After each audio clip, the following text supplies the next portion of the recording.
everyone. This is Fred on Spirit Reflections, and this is part of our 81 episode exploration of the book Tao of Leadership by John Heider, a modern adaptation of the ancient Chinese text Tao Te Ching, written by Lao Tzu over 500 years BC. We're going to read chapter 39 today, followed by a short comment and meditation to help get your day off to a great start. And I'd love to hear from you. Do you like these reflections? What are your thoughts? Let me know in the comments below, and if you haven't yet, please like and subscribe to Spirit Reflections. It's free to do so, and it really helps us a lot. So here we go for chapter 39, entitled The Source of Power. It goes like this. Natural events are potent because they act in accordance with how things work. They simply are. Study natural processes, the light in the sky, the gravity of Earth, the unfolding of your own ideas and insights, the emptiness of space, the fullness of life, and the behavior of saints. Imagine what would happen if these processes were neurotic and self-centered. A lazy sky flickers. Gravity varies from moment to moment. Your mind is irrational. Space is agitated. Life is abortive. The saints are worthless models. Nothing works. The wise leader knows better than to be neurotic and self-centered. Potency comes from knowing what is happening and acting accordingly. Paradoxically, freedom comes from obedience to the natural order. Since all creation is a whole, separateness is an illusion. Like it or not, we are team players. Power comes through cooperation, independence through service, and a greater self through selflessness.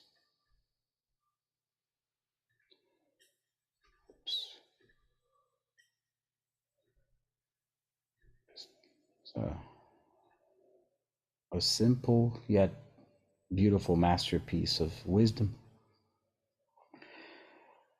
The unfolding of your own ideas and insights. When we come to think of it, how do they pop into our minds? How do we obey them, and how do we heed their call, so to speak? And they simply are, as it says here, the source of power comes from natural processes. Studying natural processes gives us a greater understanding of what's happening, makes our vision sharper to the process as they unfold before our eyes.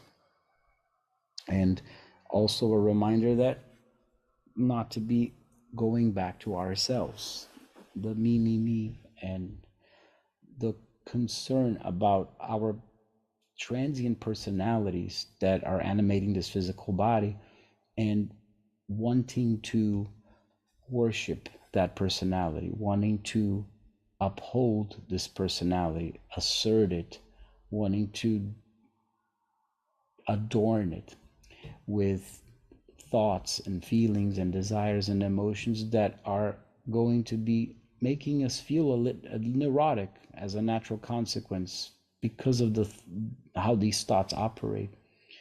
And as it says here, the cooperation, the independence of being able to be of service to others, and this notion that we are not separate, there are no sides, we are all part of a whole. And when we really internalize that in our consciousness, in our being, in the way we present ourselves to the world, we are able to be more like the natural processes that they described in the beginning. They simply are, as it says here. And that way we are able to stay closer to this natural order, to how things happen in the universe. So I like to remind myself that whenever I get too frustrated that something comes out a certain way that I didn't expect, that's for me a reminder that there's an emotional attachment to the result. There is there is a wanting to have something and pushing towards that. And I have to check back within myself. Who is that really serving? What is that truly accomplishing?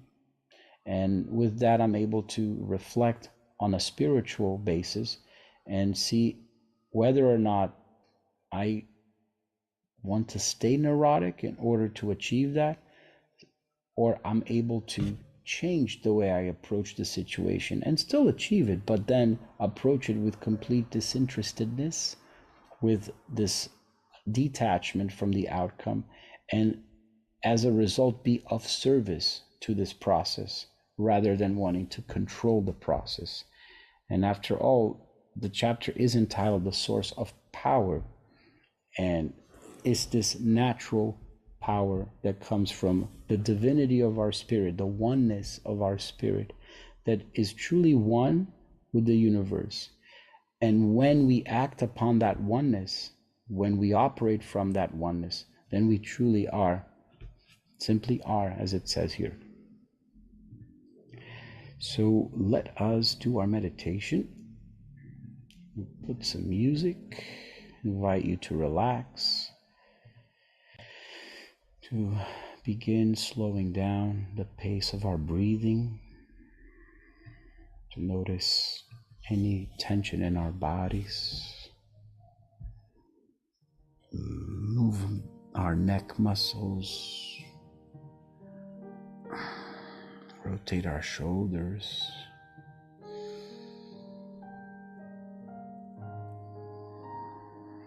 Let's enter into that sacred garden within us, a place where we are one, where we are truly whole. And let us sit to meditate in the center of this garden.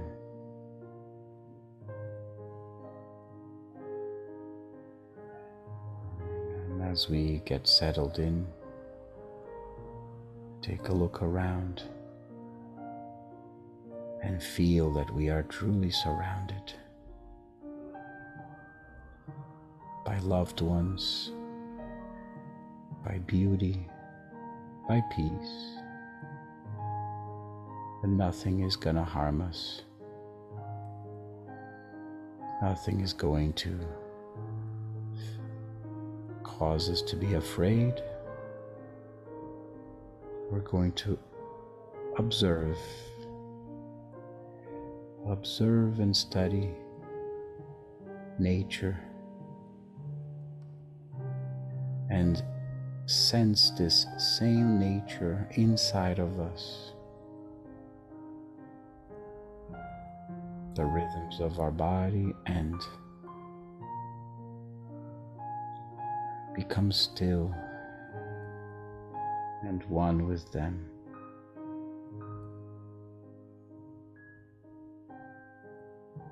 And feel ourselves almost dissolving, almost merging in an ocean of peaceful consciousness that doesn't really have a form. It just flows in a simple way.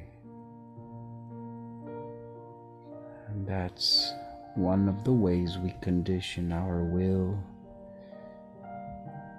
to be detached from our ego,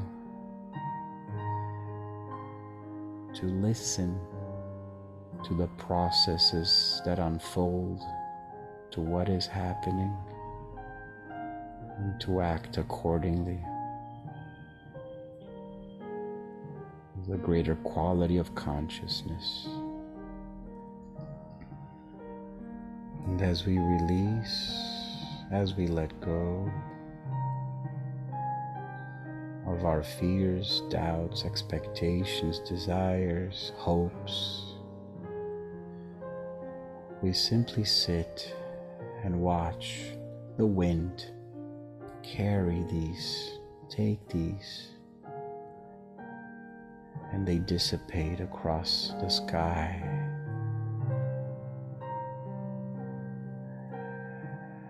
And we remain one. We remain still, emptied out, and therefore ready to be more receptive,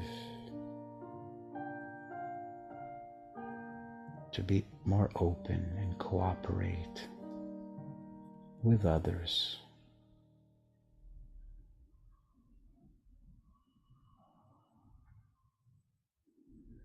And whenever you're ready, take a couple of breaths.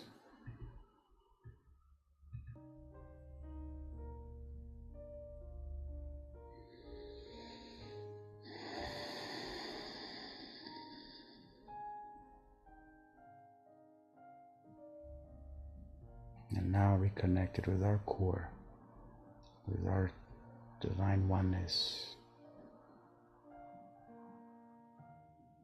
we embark again on our lives. And with that, I wish you a great rest of your day.